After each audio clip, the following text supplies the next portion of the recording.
بسم اللہ الرحمن الرحیم والصلاة والسلام علی سید المرسلین والحمد للہ رب العالمین۔ آج ہم سورہ الجن کی آیت نمبر 19 سے اس کی آخری آیت یعنی 28 نمبر آیت تک بات کریں گے۔ اس سے پہلے کی آیات میں جیسا کہ بیان کیا گیا تھا کہ اس میں یہ بتلایا گیا تھا کہ آپ صلی اللہ علیہ وسلم کو یہ بتایا گیا کہ آپ کی بات یعنی قرآن کی جو آپ تلاوت کرتے ہیں تو اس کو جو ہے جنات بھی سنتے ہیں، اور جناتوں کو جو ہے بہت پسند آپ کی بات آئی، اور اس میں سے بہت سے لوگوں نے جو ہے راہ راست اختیار کر لیا، اور اس میں بہت سے ایسے لوگ بھی ہیں جو راہ راست ابھی تک اختیار نہیں کیے ہوئے ہیں۔ تو یہ ایسے لوگ ہیں جو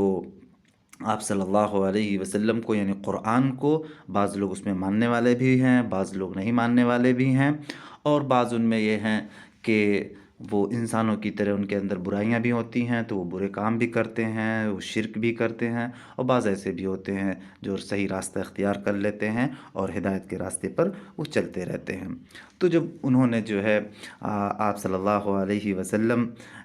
کی باتیں سنی، قرآن کی آیات سنی، تو وہ بڑا اش کرنے لگے، اور جا کر جو ہے اپنے لوگوں میں جا کر بتلایا کہ یہ قرآن تو بڑا ہی عجیب و غریب یعنی بڑا دلکش کلام ہے، اور دل کو بہت چھو جانے والا کلام ہے، اسے ہمیں پڑھنا چاہیے، اور ہمیں جو ہے آخری نبی پر ایمان لانا چاہیے، قرآن پر ایمان لانا چاہیے۔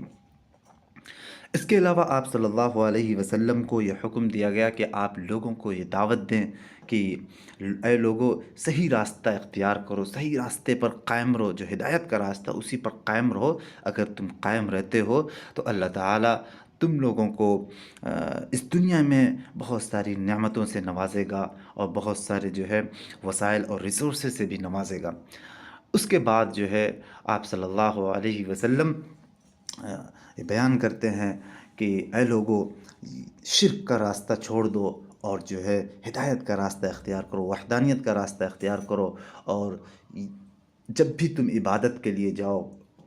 اور جب بھی تم مسجدوں میں جاؤ تو مسجدوں میں کبھی بھی جو ہے شرکیہ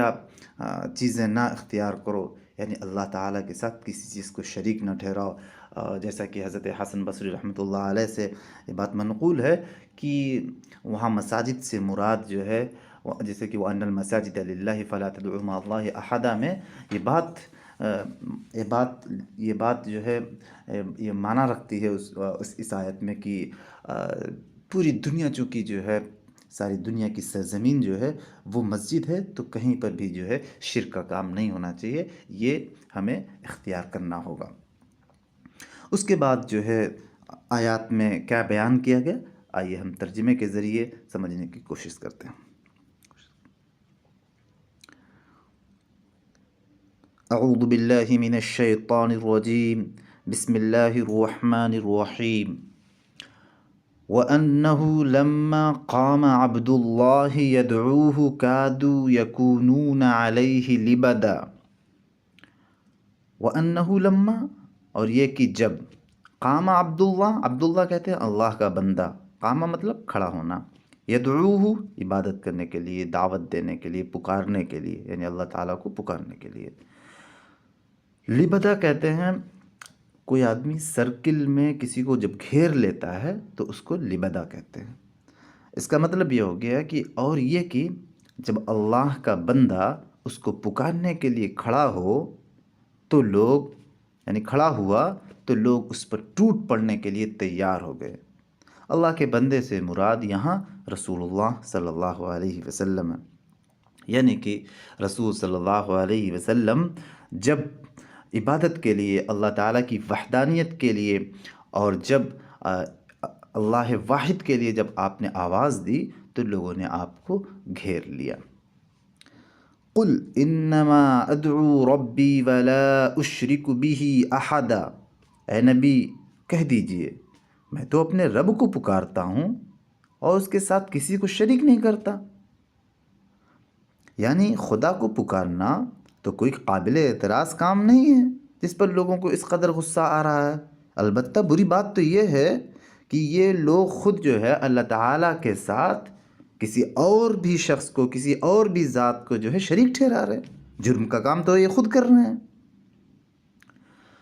قل انی لا املک لکم ضرا ولا رشدا،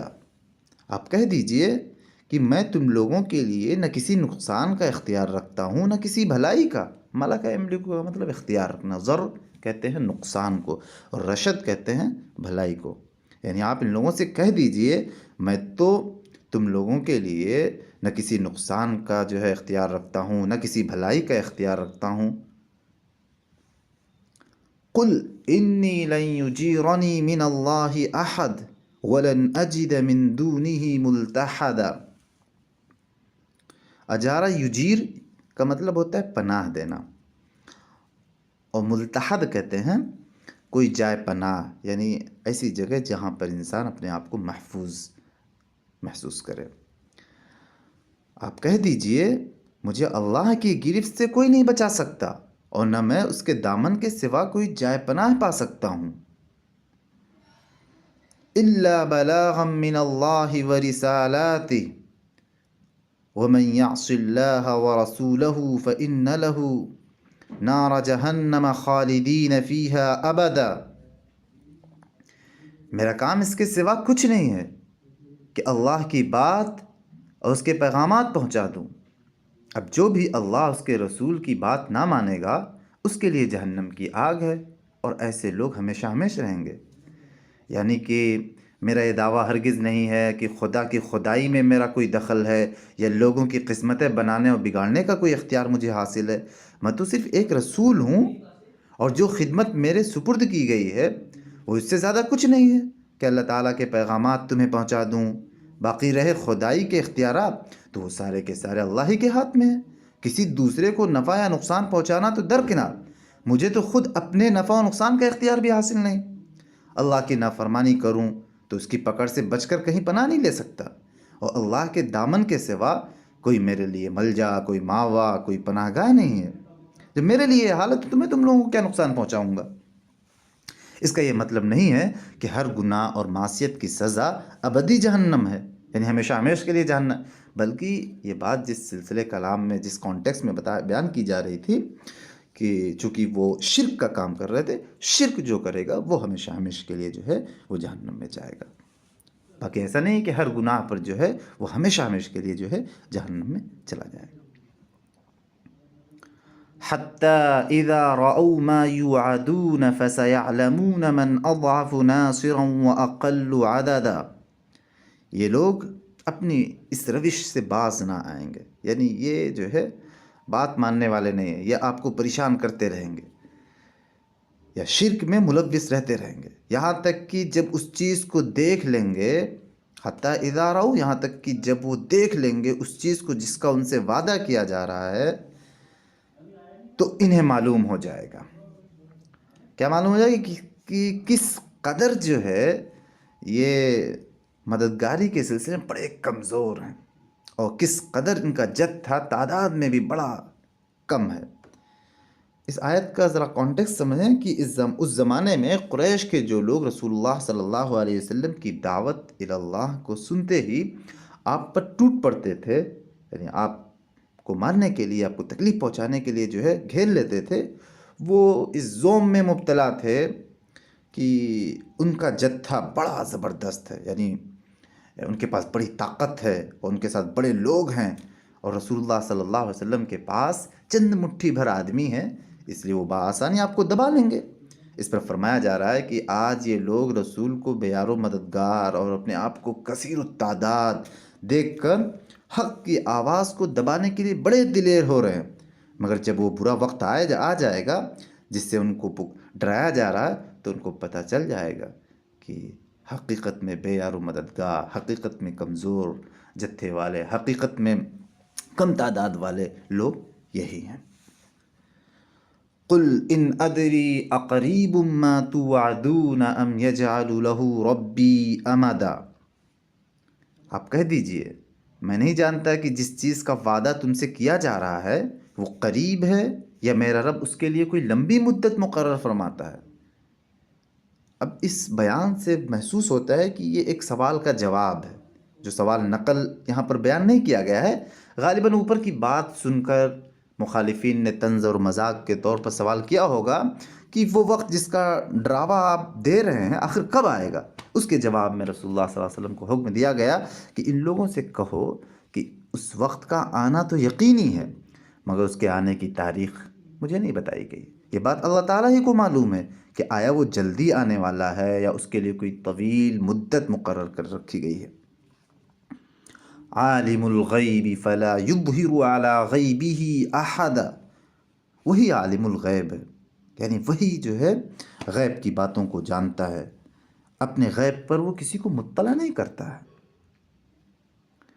یعنی غیب کا پورا علم اللہ تعالیٰ کے لیے مخصوص ہے، اور وہ مکمل علم غیب وہ کسی انسان کو نہیں دیتا۔ إِلَّا مَنِ ارْتَضَىٰ مِن رَّسُولٍ فَإِنَّهُ يَسْلُكُ مِن بَيْنِ يَدَيْهِ وَمِن خَلْفِهِ رَصَدًا، سوائے اس رسول کے جسے اس نے غیب کا کوئی علم دینے کے لیے پسند کر لیا ہو، یعنی انتخاب کر لیا ہو، تو اس کے آگے اور پیچھے وہ محافظ بھی لگا دیتا ہے۔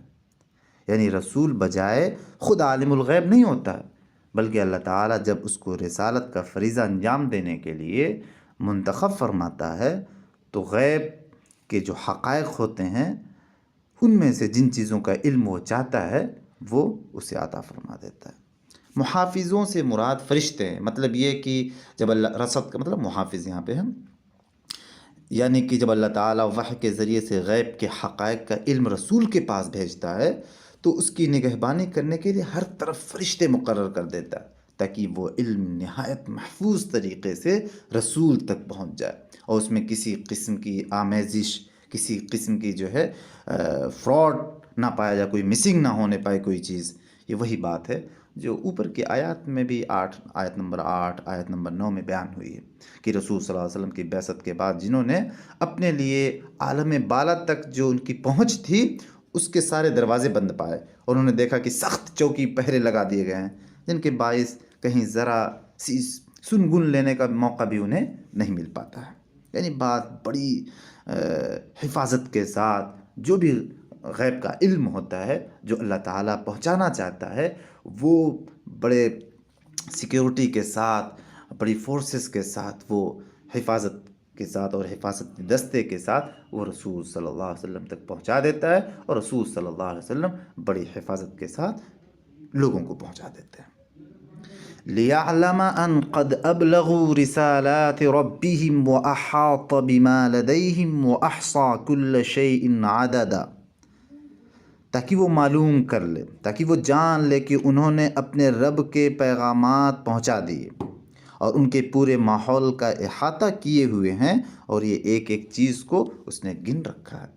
اب یہاں اس کے 3 معنی ہو سکتے ہیں۔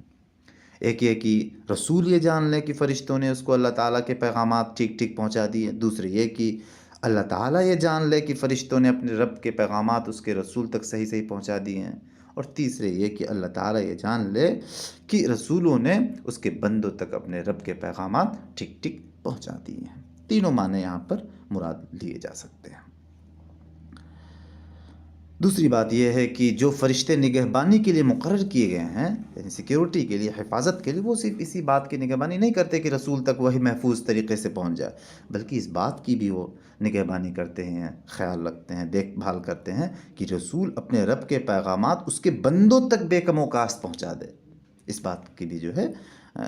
وہ خیال رکھتے ہیں۔ یعنی رسول پر بھی